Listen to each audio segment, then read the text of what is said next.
Welcome to today's episode of the podcast. Our special guest is Eric Ortega, the organizer of Chess, Coffee, and Conversations.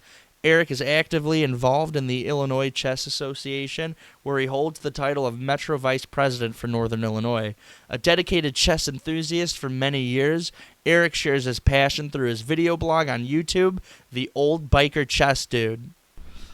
All right, so today I'm joined with Eric Ortega. How are you doing? I'm doing good. I get to sit down with the chess maestro. That's me, otherwise known as the Old Biker Chess Dude. That's awesome. I'm so glad to have you in studio today, have a conversation about chess, something I'm not too versed on. I kind of know how to play, and I know there's a lot of philosophy to it and a lot of things that kind of go with it. It does. It's a science. It's an art form. It's a game. It's something that'll drive you crazy if you let it. But yeah, chess is great. That is so cool. So do you operate, or are you just a part of? I know you do like two chess clubs. Well, I'll tell you, I'm an organizer of two different clubs, and there's big stories with that too. But I have one that meets on Sundays at the High Point Church, 1251 Wyndham Parkway, and also at the Starbucks, which is in Romeoville. It's one of the newer ones that opened up on Route 53, just north of 135th Street. It was a hobby, kind of passion, kind of driving force to bring forward more opportunities for this social experiment that's called chess. I love it. That is so cool. How long have you been operating the two groups? Well, let's see. They originally started from back before COVID started.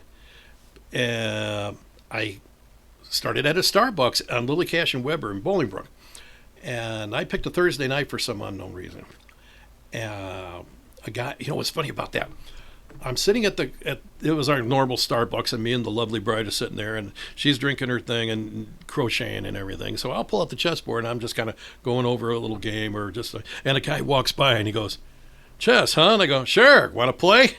And he does. So he sits down. Awesome. And great. And we walk to this guy and he says, "So you do this all the time?" "Yeah, you get in that small talk and finally just start playing back and forth. And the game gets kind of interesting, and it says, "Wow, I'm getting a little lucky." He says, "Yeah, you're playing pretty good." And I go, "Oh, thank you, Jesus." And he goes, "Oh, no." And I go, "Oh, no, what?" He says, "You're one of them." "One of what?" He says, "Are you one of these religious nuts?" And I go, "No one's ever called me religious in all my life." And it started from there. Oh, wow. And where people just wanted to play. And, other people would stand around, and chess, kind of like when you do your animal show, people cannot help but just look at this. It's something that isn't in the normal multitude of things to see. Yeah. I mean, you go there, you pull out a python, and some go, "Wow!" I pull out a chess set, and although they might not go, "Whoa," but they will take a look. And eventually, I encourage them to come sit down and play a game. It's a great social tool. And it started for just a couple people meeting to a couple more people meeting, and this friend calls another friend. And at one point or another, in that one particular Starbucks, we took every table they had. I said, "Be here at 6:00, and I would get there about 5:30. And a couple of friends up there. He says, "Here, grab a table, put a set down there, go grab a drink." And we just eventually, as people left up the tables, we got in there and put them up there. Oh, wow. And it was standing room only. I've got some pictures and stuff of people in this Starbucks on a Thursday night, and there's like 40, 50 people in the room, either sitting at a table playing chess or standing up waiting for a game. Wow. Or watch a thing. That was amazing. And then the preacher to the church that I was going to, he had some friends coming in, so that, they would take him over there to have a cup of coffee. And he walks in and he goes, "What the?" And he says, "Oh, hey, preacher, I'm glad you came in. I told you I was doing this thing." And he says, "This is amazing." And I go, "Yeah, you think so?" And he says, "You, my friend, you're touched by God. This is your ministry." And I go, "What's Jesus going to do with a chess group?" And he says, "You'd be surprised." And sure enough, things just started growing. Then COVID hit, boom, no chess. And Then we switched out preachers or something. Something happened on there. It's a big long story on that. But the new guy comes in. He says, still doing chess? I says, with COVID, it's hard to do it. Hey, come on in. No, we'll take away the chairs. Somebody coughed. Take away the tables. Right. So he says, well, I'll tell you what. Churches have different rules. Would you do it here at church? I go, okay. What's the catch? He says, well, maybe you could invite them to see the service. I says, no, there's the chess. And he says, but if I do it, I want the coffee bar, because if I'm going to sit there, I'm going to have coffee. And he kind of there, so he showed up, and then it started from there. And then he says, okay, first couple of weeks, he says, try not to do it till after the service, because I can't get them in there if they're all standing around watching you play chess. Oh, wow. Wow, it was catching on like that. So we accommodated him as such. People started showing, so I'll get 20 to 30 people on a Sunday after church when services are done. That'll sit there and play. I get kids, adults, old dudes like me, older dudes that show up. Hi, Gordon, that's for you. And it's amazing. It's very exciting fellowship that can be into that kind of thing. Then we opened up on when the new Starbucks opened up in Romeoville. Same kind of thing. I just sat there, me and the wife having coffee over there, and she says, oh, you got chess. And this is the manager. I think her name is Adrian. And she comes up there and she says, oh, my son does that and stuff and so on and so on, but I don't play at all. I said, do you mind if I invite some guys to play chess if we have coffee or something? Oh, yeah, bring them all down. So we started like that. So on a Wednesday, during a working time, I'll get on average 15 people. Wow. And that's amazing. It says either these guys are all not working or maybe retired like me, but it seems to propagate. I've had mothers with kids who homeschool, and they use our little gathering on Wednesdays as their activity for the day. And some of these kids are very bright, and they're just really just excited about it. They're excited about anything that an adult would do with them. Yeah, right. And so on and so forth. But that, in a nutshell, is how my little chess group has started for this particular area. So it really seems that both of your kind of like experiments that you've done starting up these clubs have taken really well. Would you say you're kind of servicing a need that wasn't available before you started these groups? That would be a good way to point to it. It is. I was amazed at the response that I was getting. The area seems to be a vacuum for chess players. There are those that play it and just like any other game, if they can sit down and do it. Then there's others who have done it through school or whatever the case is, and they don't do it anymore, but they still like it. There's a little spark in there. They would like to do it regularly. And the groups that do it on a regular basis are very close to Chicago. Great if you're in the city, or in like Oak Lawn, River Forest, that kind of over in there. But not a lot out here for some reason or another. I wanted to make that opportunity to do it because I don't want to travel to Chicago, but I still like to play chess. Chess is a social party. When you sit down, you have your little social event. Mostly, well, you're just pushing pieces and everything else. Yeah, but when you're playing a game like this, although it's quiet and stuff, it's an interaction between me and you, or me or you, and the other person across the board. That aspect of it is lost in the cyber world when you're just doing it online.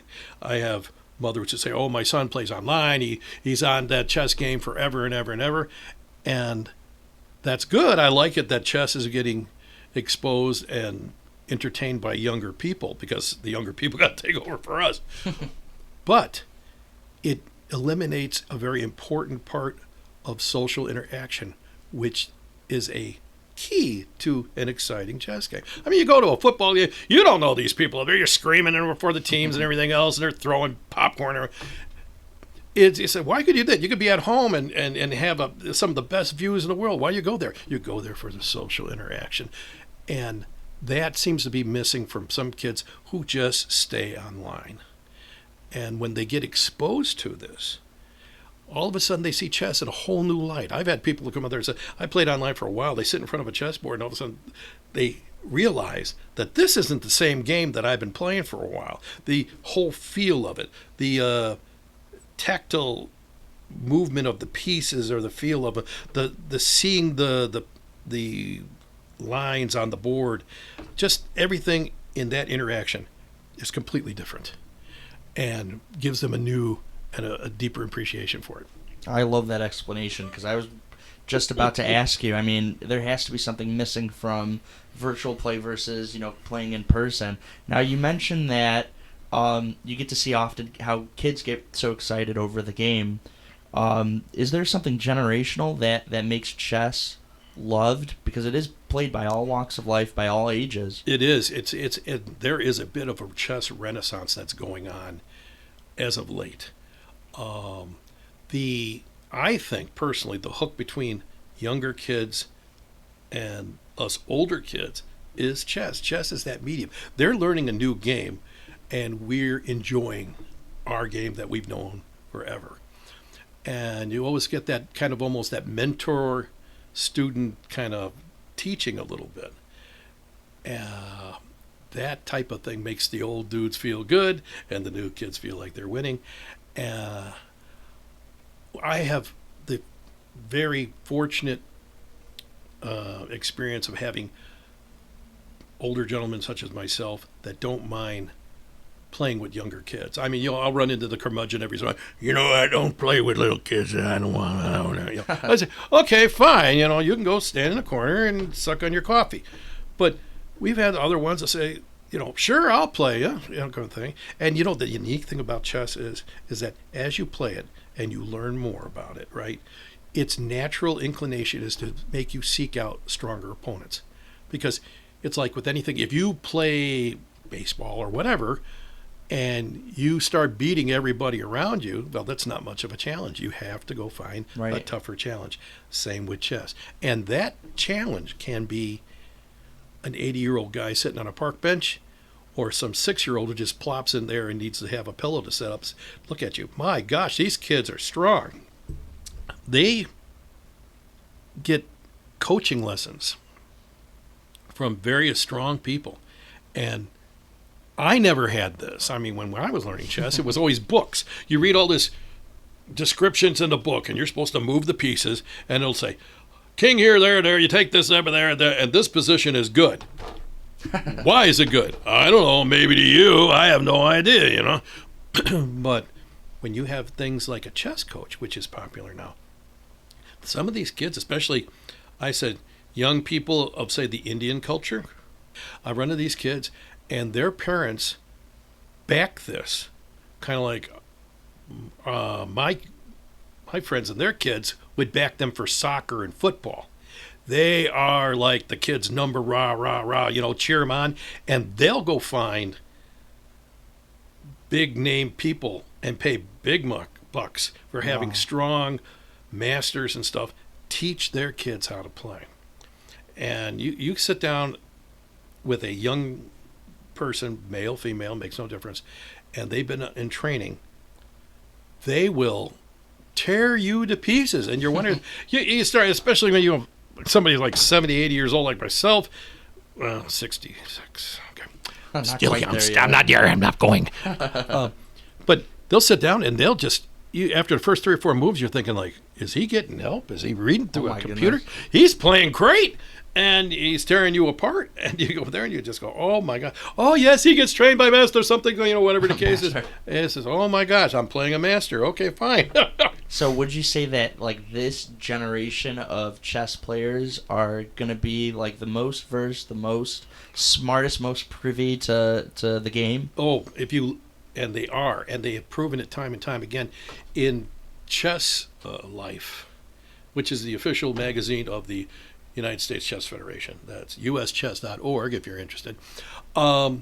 They have a listing of up-and-coming masters and Canada Master, International Masters, Grand Masters like Magnus Carlsen and Bobby Fischer and all that. Those are the super Grand Master kind of things. But they have produced in this world, in this generation, some of the youngest Grand Masters in the world. Wow. There are a couple of young players that are like from China and India. There's one guy that's I think his name was Alphabet.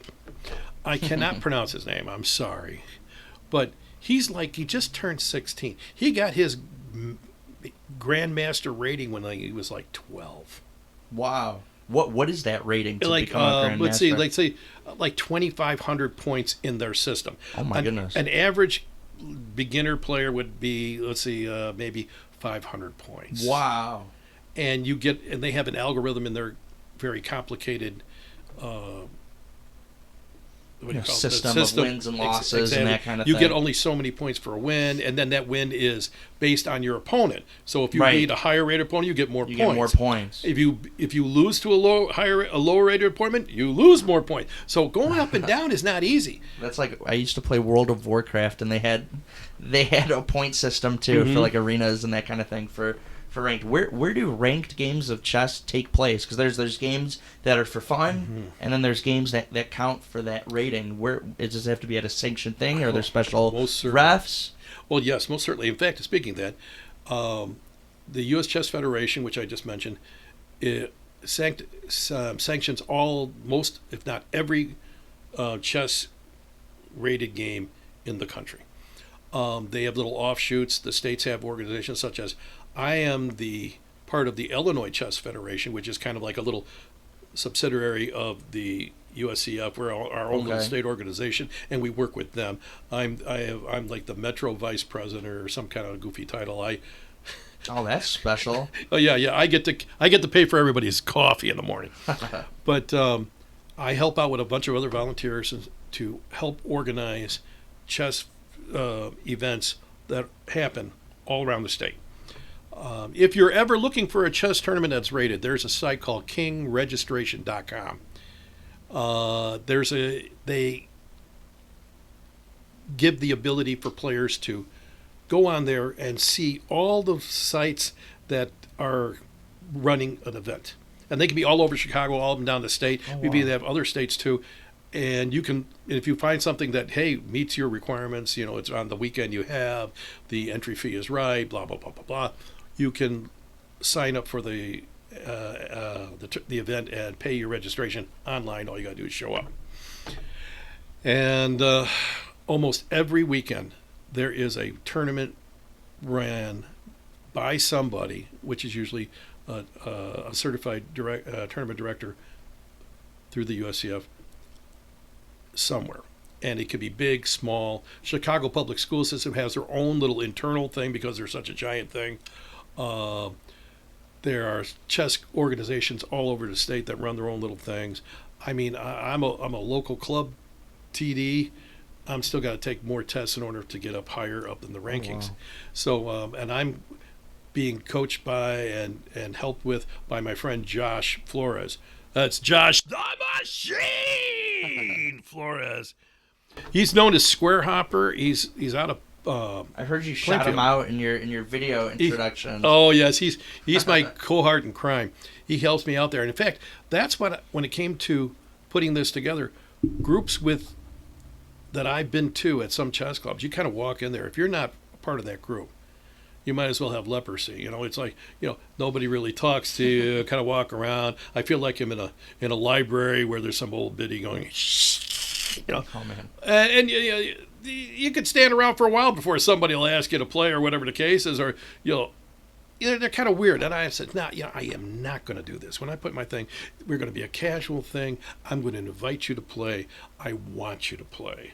And some of these bigger groups are more kind of cliquish as that, and you can understand, they're fine and dandy. But I want new players. I want people that don't play very often, that maybe want to play often, that want to have a very good experience, and just through their chess experience encourage others and spread the chess fever everywhere. It's everywhere. And that's really what is gonna extend the public's perception of the game, right? Is positive interactions by people who are passionate about the game, right? Certainly. And you get the stereotype like, oh, plays chess, he must be super smart. I'm glad it does that, because the other one was that he's a geek. I gotta stay away from him, that kind of thing. No social life at all. Well, I'm a biker. I play chess. I can do all sorts of weird stuff, and we're great. In fact, which brings us up to a story. When I was at the church playing something, right? This is before it really kind of started. I had the set out, and the guy saw it. We were playing a little game, and the second service let out. So people are walking by and then standing around seeing what we're doing. And some kid comes by, and he's watching us play. And then his dad or whoever it was says, "Hey, we got to go." And he goes, "I want to watch if they're playing a game." He says, "What is it?" He says, "It's chess."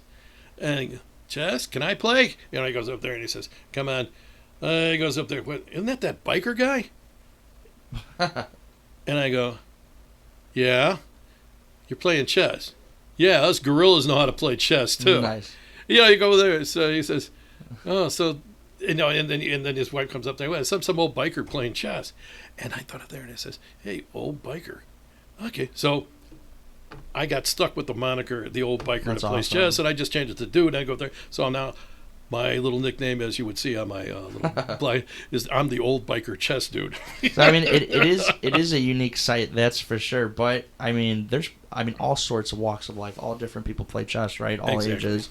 Now, is there a expiration as to, could you be too old to learn? Can anybody learn? Because I see little kids playing. I see like older people too. Is it a lifelong thing that they've been playing, or can any age learn?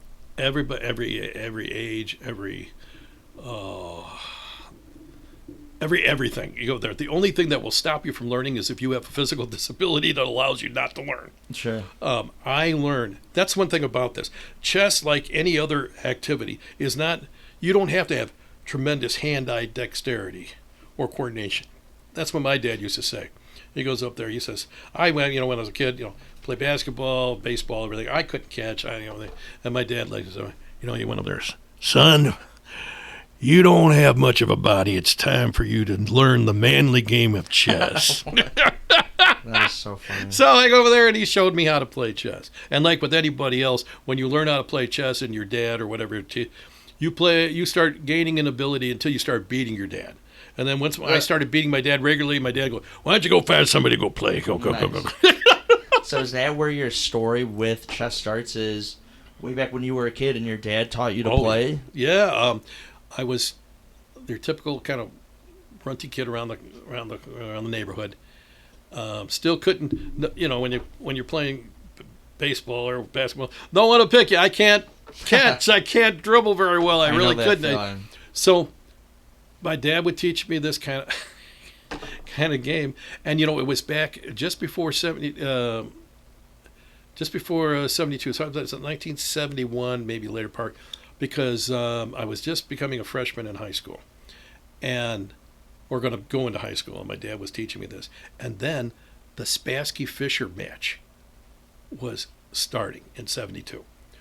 Where it's America versus Russia. Okay. And then Bobby Fischer, you go, "I can't play in this thing because the chair doesn't smell like a good chair and the lighting is too much." It had nothing to do with chess, but it had a lot to do with his ego, which is probably bigger than the room he was sitting in. But he was the up-and-coming chess kid. He was one of those early chess wunderkinds, prodigies that came out of nowhere, that was beating all the masters, especially at the Marshall Club, which is in one of the oldest chess clubs in the country. That's in New York, and all the prestigious big guns that would hang out would be out there, and he was beating them handily up, just wiping them out. And he learned how to play chess, from what I understand, from an old chess game his mother gave him. Really? When he was a kid. He just was natural for that type of thing. So when he was picked for the chess championship of the world, and the Russians were the best at the time, and they're still damn good now, but they had the Russian chess school, where their chess was that's their baseball, that's everything. That's their national pastime is chess. So when this American was coming through, and then you figure between the Cold War and everything else that's going on with that we have to beat the Americans, and the Americans, you got to beat the Russians. Sure. And so I remember times when we were sitting on the floor, and my dad had that old magnetic set. He'd pull it out, and we turn it on channel 11, the public TV, right? And they were going. They'd have the thing with the couple guys in there. I don't even remember who they were, but they would have the board on the wall, and my dad we'd move the pieces out on the board, and then they get the new move, and he says, "Okay, you ready?" And yeah. Dad says, "Okay, there's the piece. Okay, now what do you think, Joe?" And they're talking up there, and my dad would look at the board, and I'd be looking at the board, and we'd go in there, and he says, "Well, yeah, what do you think?" "I don't know." That is so cool. But it was something that you could do with your dad, and it was Yes. not many kids that I knew had a real close relationship with their dad. They had one with their mom, but not with dad. And it was one of the few things that my dad actually over there. That was one of the things that bond with my memories to him was the start of that. That's when my dad started becoming cool and not some terrorizing figure that came home to punish me for all the stuff I screwed up with during the day. "Who did this? Go to your room." Okay. So you guys had the shared passion for chess that he was able to pass on to you. Exactly. And he was more of a tool and die kind of guy. So he was with that kind of background with mechanics and preciseness and stuff. Some of those things carry over into chess. And chess is a precise type of calculation. I mean, sure, you could just flip things around and stuff, but after a while, you start to want to begin not only to be good, but you want to know the reasons behind it. It just sucks you into this. It's one thing to do something. It's another thing completely to not only do it, but know the idea behind it. And can I change it? To do it well. To do it well, and exactly. And to know the reasons behind it. Wow. All of a sudden you have secret knowledge. Right? Yeah, that's wonderful. That is so neat. So, are you much of a ranked player? No, I don't think so. Unfortunately, my passion for chess is not as good as it doesn't translate well upon the board. I enjoy it, though. I've got lots of help and from people who play it a lot. They're like, "Well, maybe you shouldn't have gone there or there." Like my friend, says Josh Flores, and he's at Square Hopper Chess. Look up there. He's a good chess coach, and that's one of the things. When I say he's one of the guys that helped me with my group. He also, being a part of it, he's a retired teacher, and he works well with kids. He knows how to explain things, and as being a teacher, you get that kind of organizational skills of how to present subjects and what needs to be learned for them. And he does that just naturally. It was wonderful. He could explain something that in a way to three different people in three different ways, and they'd all understand it. And while we're at the meets, when he's there, I'll have new people come by, and he'll say, "Hey, you want to learn?" I'll go over there and say, "Show him something." So he'll play a game with him or something. He says, "Can I show you something?" And then he starts teaching. That's so cool. And he has students that he has lessons with, like once or twice a week, that kind of thing. Makes a few bucks there, and I still think he's woefully undercharges for what he does. But like myself, he has a deep passion for passing on stuff. He likes to see the kids. He likes to see any of his students. And when he's got a friend of mine named Larry, who is a senior gentleman such as myself, and he's one of his students too. Oh wow! Well, so you could learn something at any age. At any age, and no matter your skill level.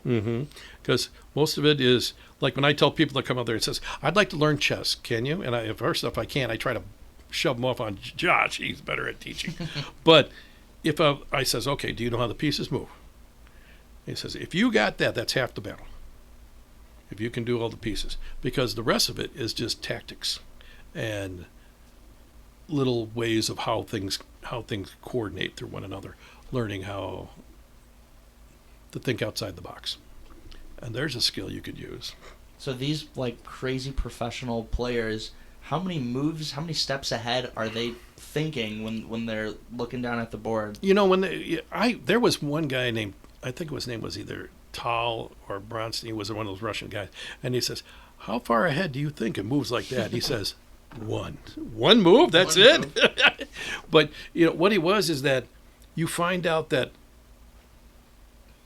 as I've seen some of their biographies or interviews online.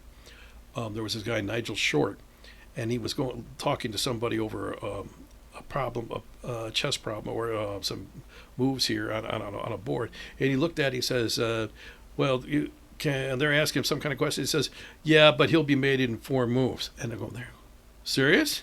And he's boom, boom, boom, boom. Wow. And he goes, how did you see that? And he goes up there and he says, patterns. And that's the key. Kind of like it's, if you know that the king and the queen can checkmate the king in this type of situation, here, here, and here, and you got that in the back of your mind.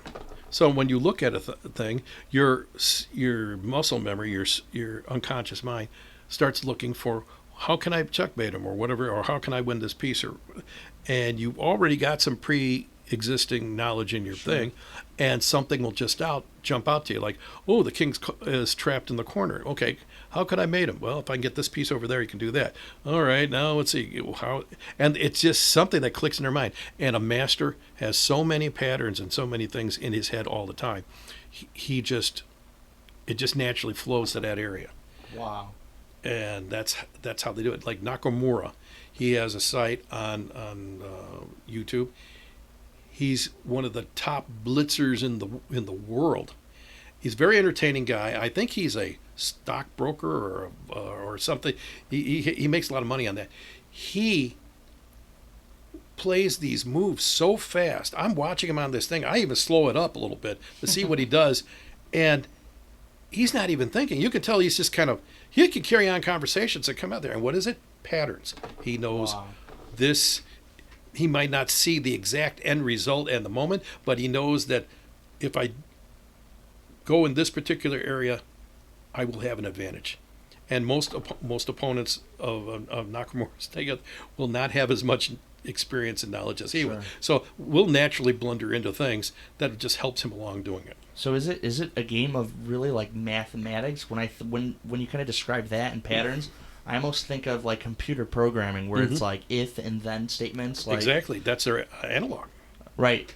So are really good chess players people that are very smart mathematically? You know, I think at one point or another, the personality and the aptitude of the guy playing chess will shine through. You'll get guys that do chess and they see it as an art form. They see it as a picture or some type of composing kind of thing. And that's how they go along and how they see things. Based on, well, is it mathematics? Well, in my last video, Joliet Junior College has professor, I call it Professor K because I can't pronounce his Greek last name. Sure. And I asked him that same question. It says, does chess and mathematics have a real strong correlation? And he went into an explanation. It's like, yeah, well, sure, yeah. But so it's kind of like a philosophy. And exactly, it just depends on the player. Yeah, you could. So like I said, some will take the task of playing chess as an art form, like they're doing a painting, or some will take it as like a musician. They hear a beat or they want a rhythm and stuff, and they kind of go like that. That's at least this is what's been described either to me directly or through other things I've seen. You have guys that are true mathematics, right, and they do that. Some other guys just fly by the seat of their pants. You should see, and you get people such as like chess hustlers. Like at Chicago, they would have the chess pavilion that's like on North Avenue or what, like right on the lakefront. A lot of chess hustlers hanging out there. Guys are, I'll play you for $5, that kind of thing. Oh, they really? They do. They play a lot of wild tactics, and they'll hustle a few bucks playing chess. And they'll stay there all day.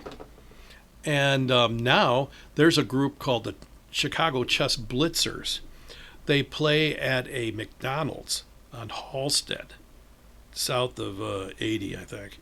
And they basically take over the entire floor over there. And they play chess all day long. Some of these guys are master strength or better. They know, they just over and over. And they play like 3 or 4 minute games, 1 minute games. What? To me, playing chess on 1 minute games is basically picking up all the pieces and trying to put them back where they want. Because you use a clock. Yeah, I seen where they like slap it right or Right. something.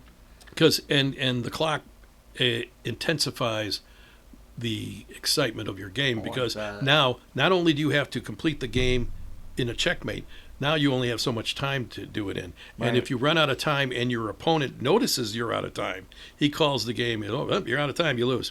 Wow. And More high stakes. I guess, yes, they go from there. Some of the most exciting chess visuals that someone could watch that doesn't involve them knowing a whole lot about what's going on in chess is those fast 3-minute or faster games. Okay. When I was younger, go there, it was 5 minutes were pretty fast.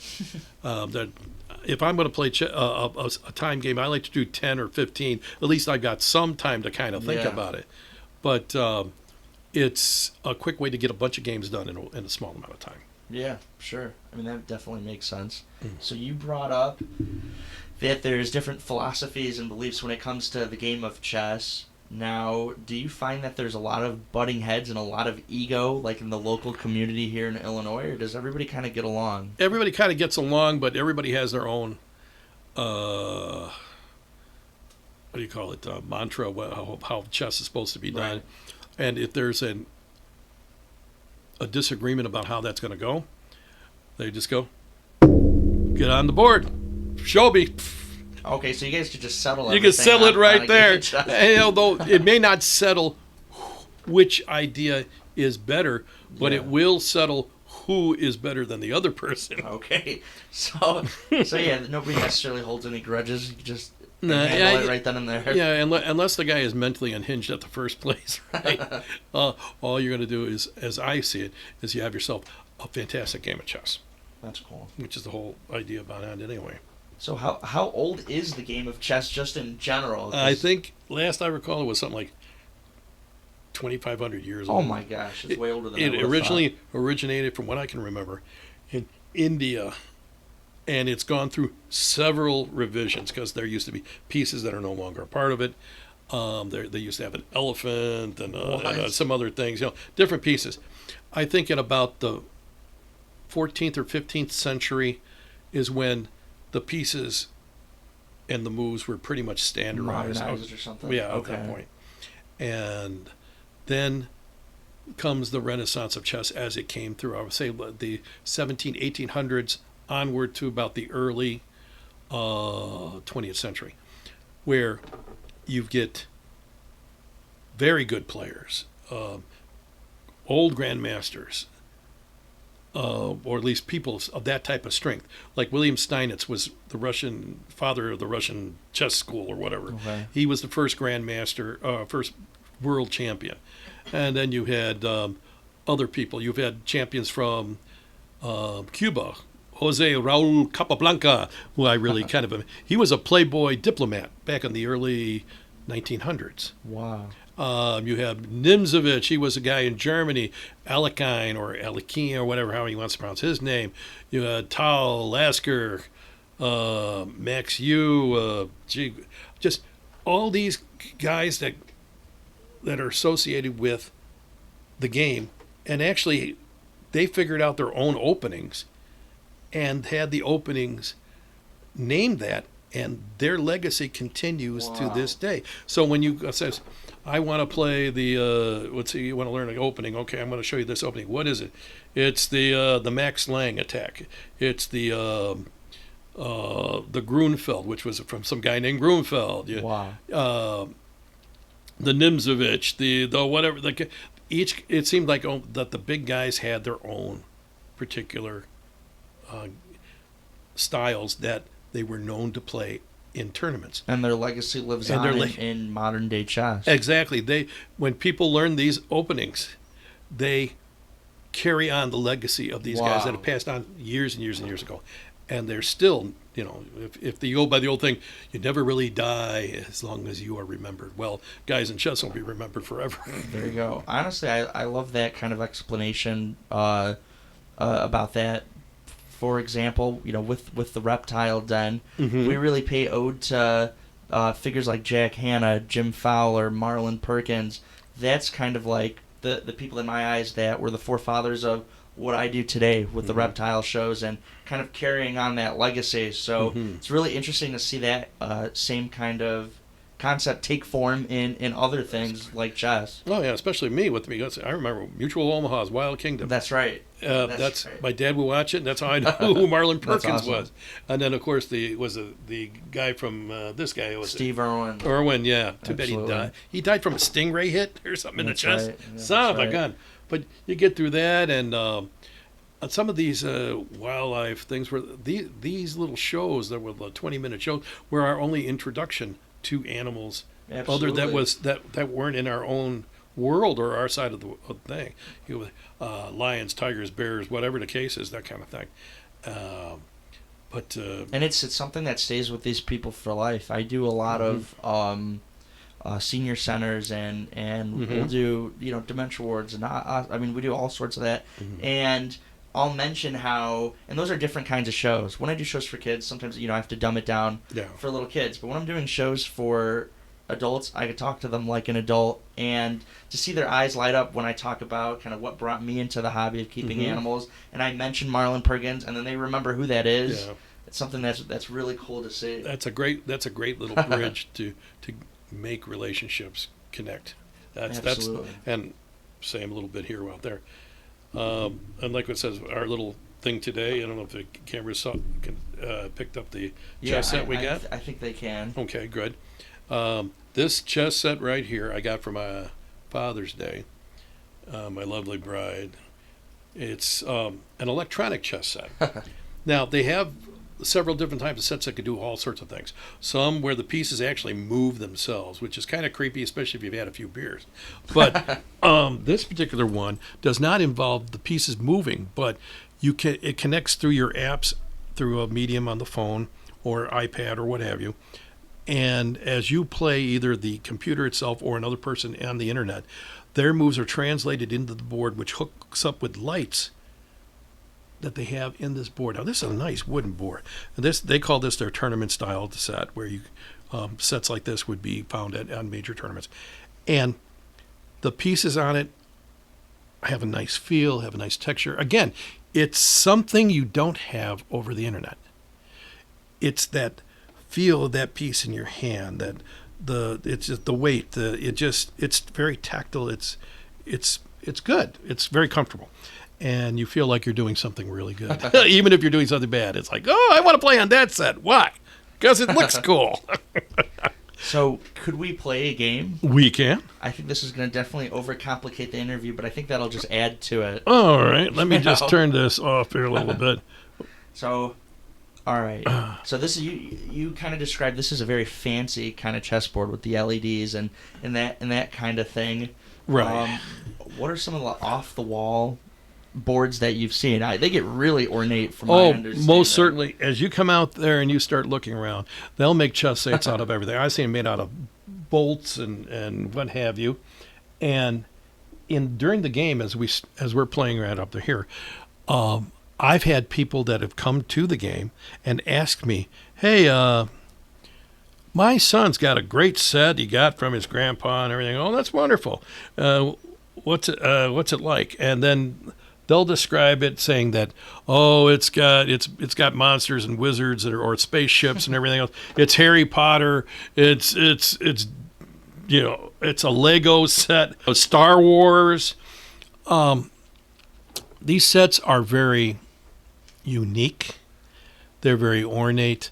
They probably are really great for a kitchen table or a centerpiece, something like that. But when it comes down to playing a game with somebody, especially somebody that you may or may not know, they're used more to games like we're playing here, where you're playing more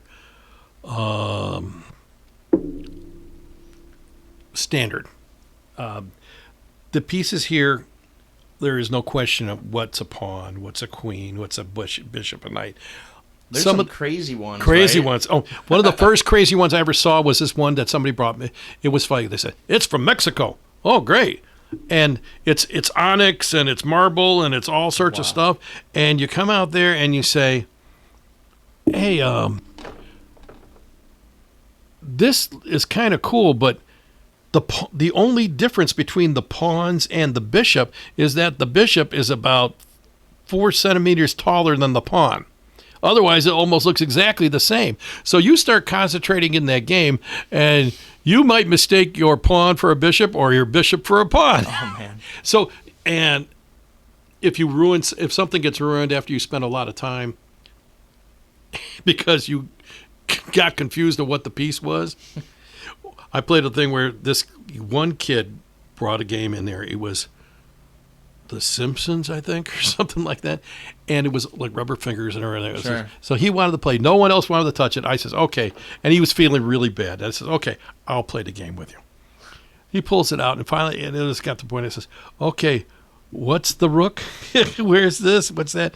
After a while, it's just like, this is going to be just too much of something for me to deal with. I'm really sorry.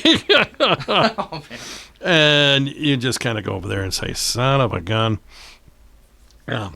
Well, so after one little game, then you realize it says, yeah, this is not going to work very well. Yeah, this is a lot harder than I thought. I definitely get nervous. That is so cool. Do you collect boards? Like, have you just acquired them over your years of playing? I don't collect boards as going out to go and make a collection of them. I have a lot of extra boards and stuff that I have through various sets as time passes on. But now that I'm helping out teaching and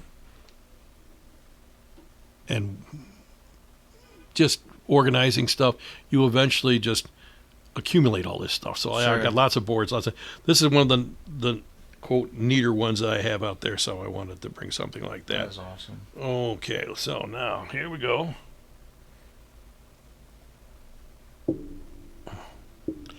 And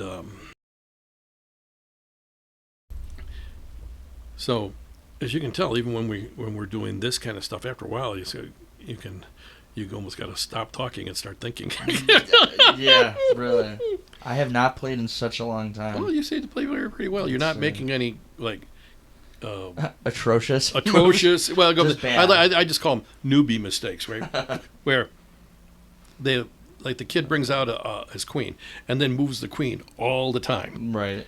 or he moves out one pawn, then he moves out another pawn, then he moves out another pawn. I go, okay, is there any rhyme or reason to this? And after a while, I just got, you need to see Josh. Come talk to Josh. Nice. Josh is a great coach. Like I said, he's my secret weapon. He's my ace in the hole when it comes out to being the chess thing. Not many groups are designed around our theory of how a chess gathering should be or could be more enjoyable at. And having Josh as a coach willing to teach people is a godsend, because we're running into all sorts of people that either don't know how to play very well, want to get better, or whatever it is. And he's there to do that. And if they wish to take it further and say, I learned so much, man. Do you do lessons? Well, by golly, here you go. And he whips out a card and everything else. And that helps him with that. And it carries on our little travel on with the great, grand, and glorious experiment of chess. Yes! That is so cool.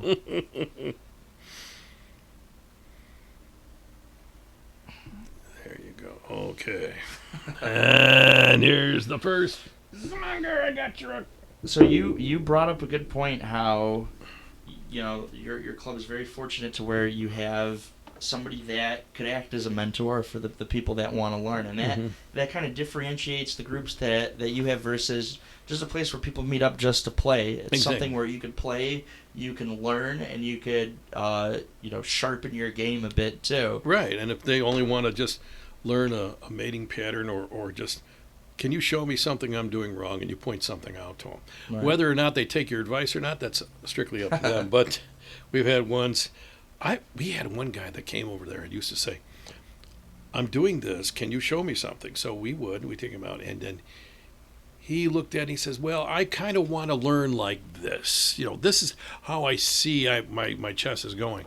And then you look at him and says, I can respect that, but you have to get some building blocks first. And you don't have the building blocks check for of what you're going to have now. You need that before you can go farther. And in order for that to happen, we need to work on this. And but I still want to do this. And finally, after you argue with the guy a couple times, you just say, okay, I'll tell you what. We showed you something. I hope you can use it. And he'll go off and play. And then he disappears for a while, and he comes back and plays, and you see him again. And I says, "Say, how you doing?" "Oh, yeah." I said, "You playing?" "Oh, yeah." How you winning?" You winning? Yeah. And he goes, "No, not really." I says, "Oh, are you still doing that system you were talking about?" "Yeah." "How's that working out for you?" No, not good. I says, "What do you think? Remember what I told you last time?" "That's what I think." So I've heard about this talked before in other chess games that while playing a game of chess, sometimes sacrifice is a very necessary thing, Mm-hmm. and it's a thing that you always have to gauge if it's worth it or not. Exactly. Does that come into play a lot? Almost all the time. It's not now sacrifice and exchanges. Now, sacrifice usually implying that you're going to give up something of value and get little in return, or the return you're getting, it could be arbitrary, such as if a guy takes a piece like a rook and then takes your bishop, which is in the realms of calculating the value of pieces, the Right. rook would be more powerful than the knight. But that would be you sacrifice the rook for the knight because the knight was blocking up something else, or by doing that, it opens up a doorway for something else to go on. So your advantage would be not so much as materialistically tangible, but positionally, it lets you Right. go do something. So that would be a reason to sacrifice. Sure. Now, exchanges being like, say, I got a rook and I take your rook, and we just do it, and we're not, and you're getting something back for it, kind of thing. Right. But not a whole lot is changing at that one point. Exchanging pieces, kind of like everything else, you're weighing cause and effect. Right. Which is something that I'm balancing right now. Oh, every day. If I pick up this snake and it hasn't eaten in a while. Yeah, right. There you go. Oh, speaking of that, I saw this one guy I don't know where he was, in the reptile house of some kind of like zoo or something. And I'm assuming he was supposed to be there. Now that knight's forking your rook and your queen.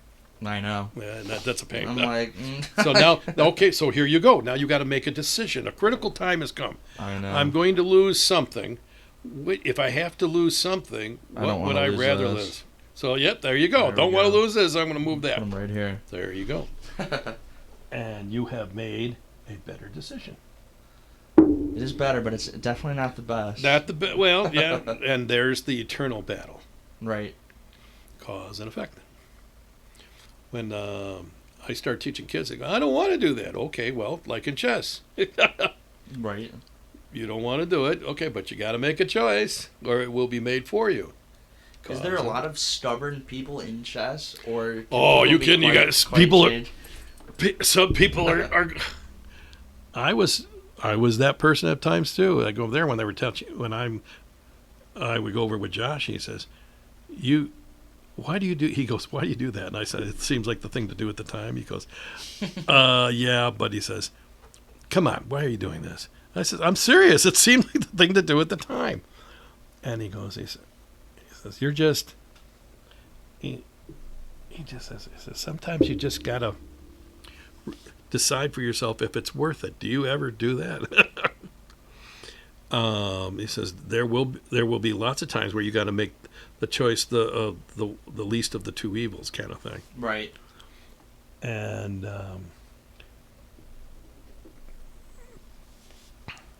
but when you do that,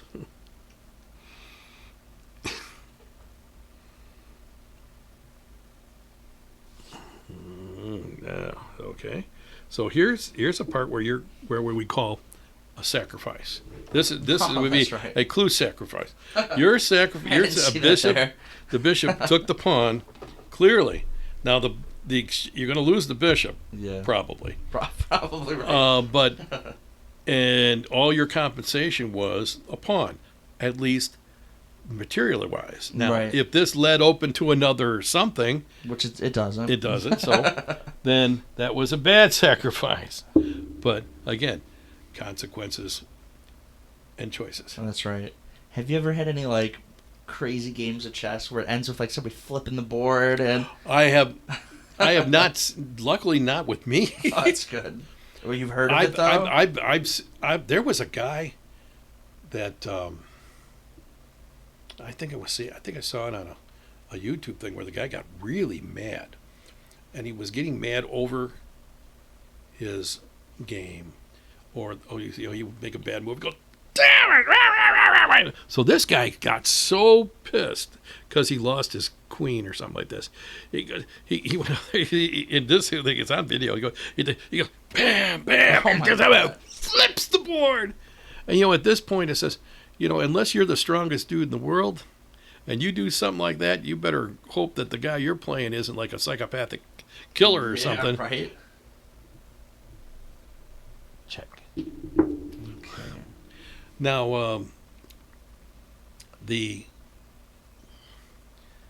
options that we're doing here, this is getting now it's starting to get real hard. It Very definitely difficult. is. Well, I could only move my king pretty much. Right. But see, anytime the king is in check, if you can't run away, kill the piece that's attacking you, or block it. The king could only grab pieces diagonally, right? No, the king can take any piece in any direction. Okay. King moves one square in any direction. I gotcha. Pieces take the same way they move. Pawns are the only ones that are goofy like this. They move forward but take diagonally. Okay, so he has to go there. Now, Oh, that's a tough. check That's again. tough.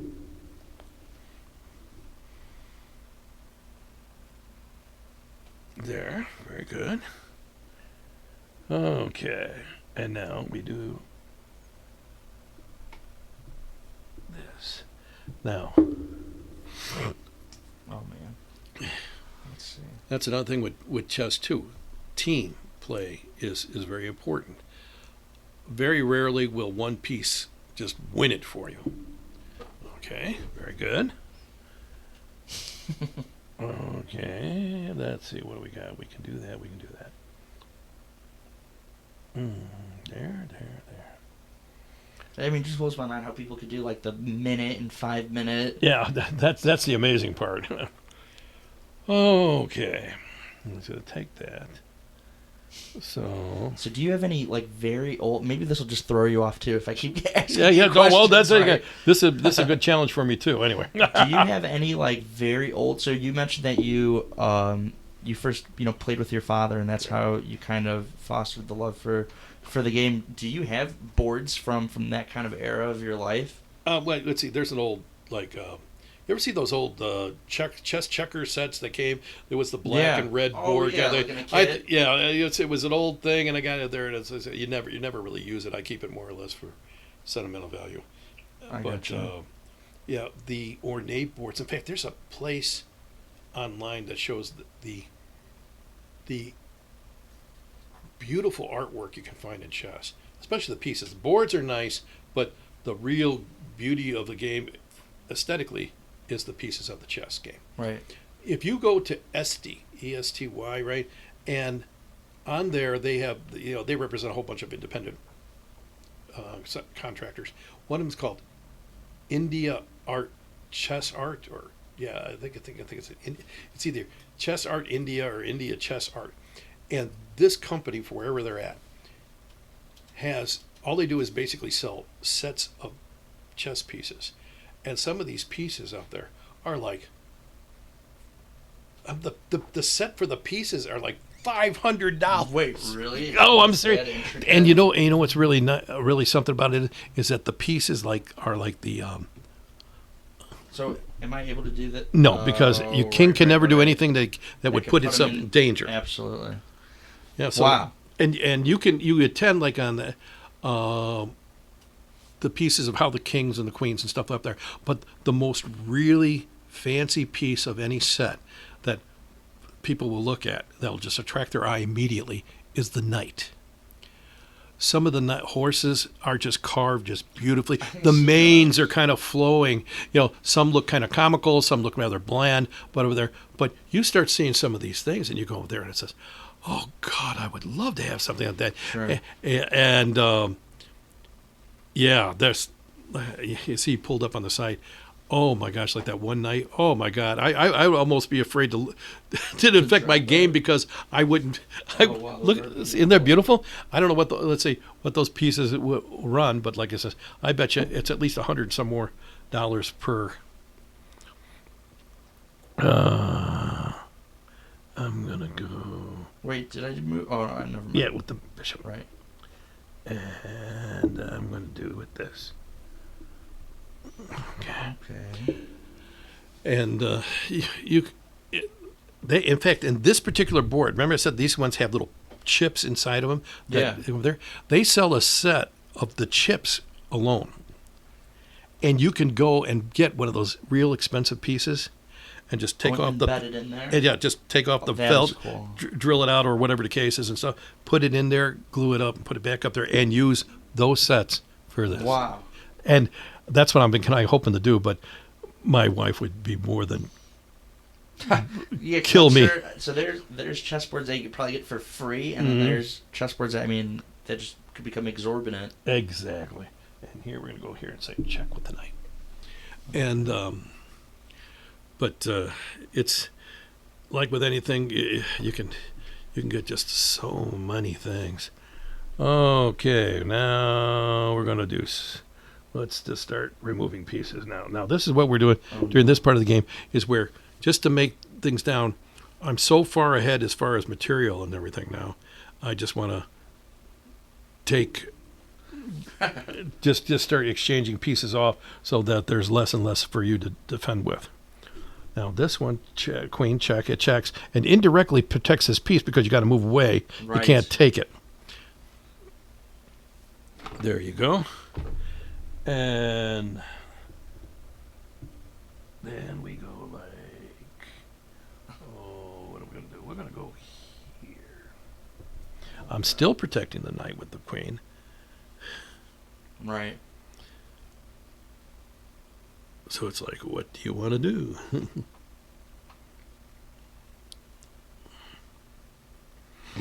Man, it really makes you think. It does, don't it, though? There. Okay, very good.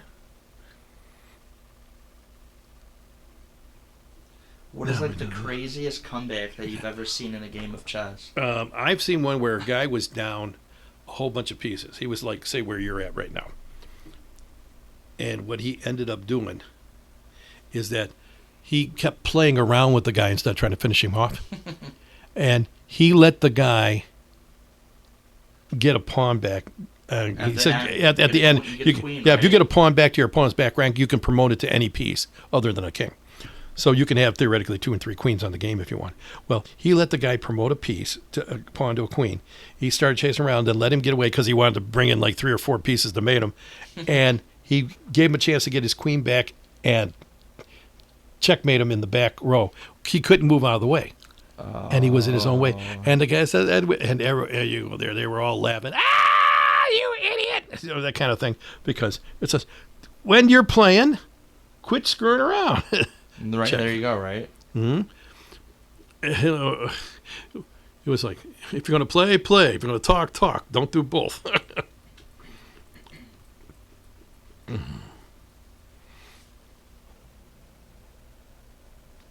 Check.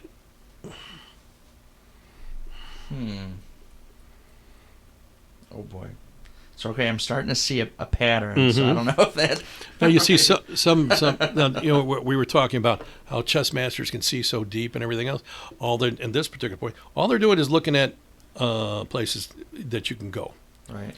The queen's cutting off a whole bunch of light squares here. The knight's cutting off a couple of squares here. He's cutting off one. So all you gotta do is kind of herd you into one spot where eventually you can't run away. So does that happen? Let's say you could get checkmated even if you have like almost all your pieces, right? If you just get backed into the wrong corner. There is one thing going there. There is the thing called the 2-move checkmate. Really? Really. What's you the have, success rate of it, like in a random pickup game? Well, pickup game, it'd have to be against a beginner, somebody who's never ever seen it, and they'd have to play the exact stupid move. Let's see. It's white moves his king pawn open, which allows his queen to come out to the corner. Black moves his knight pawn all the way up, and then white moves his another pawn. I can't even do that. So let's see. Yeah, start looking at this. Okay, you can't go here or here or here. So these three squares are blocked. Right. You can't go here because that square is blocked. I can't. So you only got one square you can go to. No, you can't go there. The knight. I can't even go See, there. the knight gets these two. The pawn gets here. Oh So like this is a wall. Yes. You can't go here. That's a wall. You can't take him because he's got him guarded. Right. You can't go on top of your own guy. What? So you got one square you can go to. That's right here. All right. This is not good. That's not good. This is like the furthest that I've ever put my king in, I think, in any game of... There's been games where kings have been checkmated in the middle of the board, which is kind of funny. Now, if I go here, check. All right, I see that there's... like a wall building around my guy here. There. Now we do this, check, and now I fork your bishop. Now you can't go out here, and these two are blocked, so there's only really one square for you to go. You have to take the pawn. Right.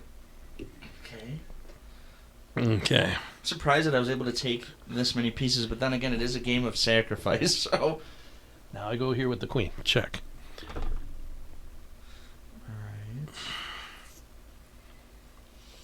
Alright. Look at how all these squares have been taken away. You only have once. You can take the pawn to get out or go here.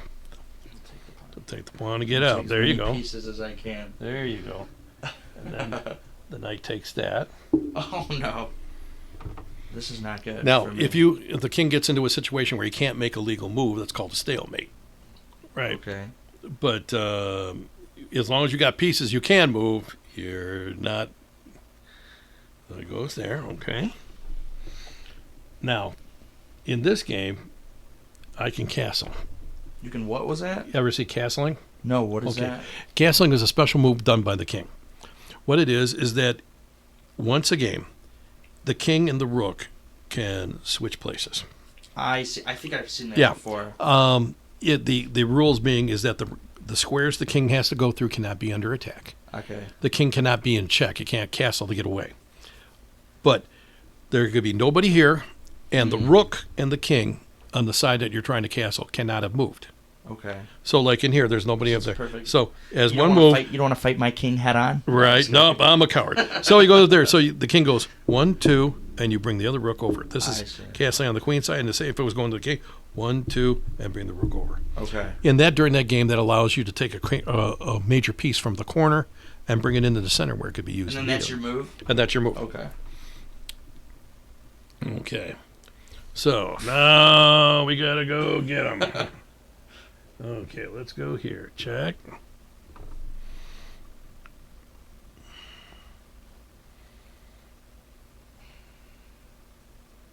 There. Okay. Okay, I have my own strategy in my head right now. Check. Okay, I see. Trying to break me up from my pawn that I got. Oh yeah. But so your options are here. You can take the pawn. You could actually move the pawn to block the check, but that only delays the inevitable. You can run away. All right, we're just taking take the pawn. Take that. Death to the allies. Okay, that's good. Right. So you do that now. Check. Okay. I see what you're doing here. Mm-hmm.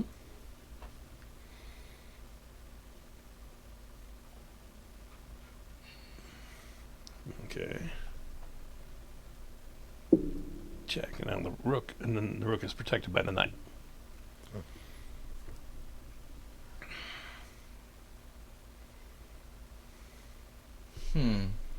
Okay. Oh man.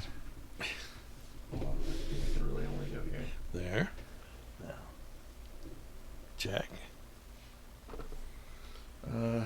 Okay, there's a whole bunch of squares you can't go to, which is... Oh, no, I'm getting So you stuck. basically got only one square to go, because you can't go next to my Sure. king and everything else, and then checkmate. Checkmate.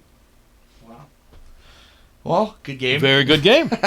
So what would you gauge my rating as? Probably about 0. No. no. I'd say maybe 500. Probably a little bit lower, only because you haven't played in a while. The thing is that you didn't make any really rookie mistakes. You weren't taking, like I said, you weren't taking the knight and just running all over the board Right. with it, and you were trying to move other pieces. Things that other mistakes, such as when you sacrifice the bishop here for my pawn for nothing, and I didn't see it. Yeah. Well, Does that happen a lot in yes. games? It happens to me all the time. You go over there. How strict are you guys, too? Because I've seen some games where, you touched it, you got to move it. That is a more or less an international Standard, if you want to call it. If you touch it, you move it. Right. In tournaments, go there. If you touch the opponent's piece, What happens? then you have to take it if possible. Oh, wow. Just even overcomplicated. Yeah. So go there. But there is a way of doing it. Say you got a piece like this king, and it was kind of like that, and you can move the thing. You say adjust. Okay, but you have to make it In known. French, you have to make it known. You got to make it says you go adjust. I say it 40, 50 times. But, To make sure that they know that all I'm doing is just adjusting the piece so that I know it's in that square and it's driving me batty to see it like that. sure. You don't adjust your opponent's pieces. Right. You can bring it to their attention. Can you adjust that piece? And then they could just disrespect you and say no. They can. Let's see. Do you run into guys that are dicks? Yeah. But So obviously there's a thing or two I could definitely learn from attending one of your guys' meetings in chess. almost chess certainly, clubs. I would hope that if you do, you run in not only to a group of people that you would like to call friends, and that they act in a very gentlemanly or ladylike way, but you have a bunch of laughs like you do with almost any other social group. I would encourage you to do so if you ever had the chance or the interest of doing it. My entire goal on that point is to promote chess and see that it gets out and infected into many things. Be the COVID chess, say breathe it in, yeah, cack out a ruck. But it's going to be good. It really is. And Can you remind us again when you guys meet for the two clubs that you're on? On Sundays, we meet at the High Point Church. The address there is 1251 Wyndham Parkway. It's just north of the intersection of I-55 and Weber Road. And from that intersection, you go north to the light, turn right, and we're right there. That's on Sundays, noon to 4.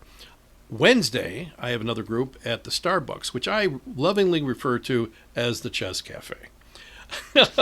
And there, every Wednesday, unless it's some major holiday, which they're not open or something like that, myself or Josh, mostly myself, will be there. Again, from noon to 4, because that just seems the way it worked out at the time. And everybody there has usually their own set. I encourage you to bring one if you have one. We don't necessarily need it because we have some extra ones that I usually have in the car with me. But if you want to, please come on down there. That's noon to 4 too. We're always looking at getting other types of groups that we're seeing how we can get going on that one. And the thing was, Josh is a very accomplished tournament director himself, and we put together quarterly official tournaments that are rated. Okay. At the church, usually every quarter. They'll give us a date. We work with them, and we set up tables. And it's a one-day deal. The games are usually 45 minutes on the clock per side, and you have to finish your game by then. Got it. And we have we charge like $20 as an entry fee, and if you don't sign up at the last minute, you sign up at the door. We might get dinged you for an extra $10 just because you're a ding dong. No.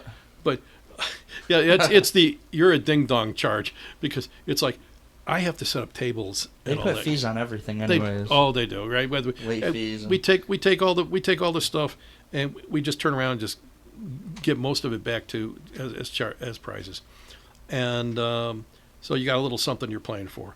But if you ever wanted to get into you start your chess career, you go to uschess.org, become a member, sign up. You get a little card that has a number on it, and you just start playing. Awesome. that's the way to do it. Do you guys have anything on social media? I know I see you posting in local city groups. Can people like find you guys on Facebook, or do they just got to go to the meetings? Well, I would rather you come to the meeting because that way I can see it. But I have a page on Facebook which I call Chess, Coffee, and Conversations. Josh Flores, I think he's worked on a website. He's paying somebody to set up one for him. And I wish I could remember what it was. I want to call it Square Hopper. I'm sorry, he's going to kill me for this. But I'll figure it out. Yeah, and you just let me know. We're going to have it pop up on the screen. Well, Eric, I want to thank you for coming in and talking chess. Well, and thanks for putting up with all this. Having a game with me. Oh, most certainly. I enjoy chess anytime I can get it. Awesome. Thank you so much. Thank you, sir.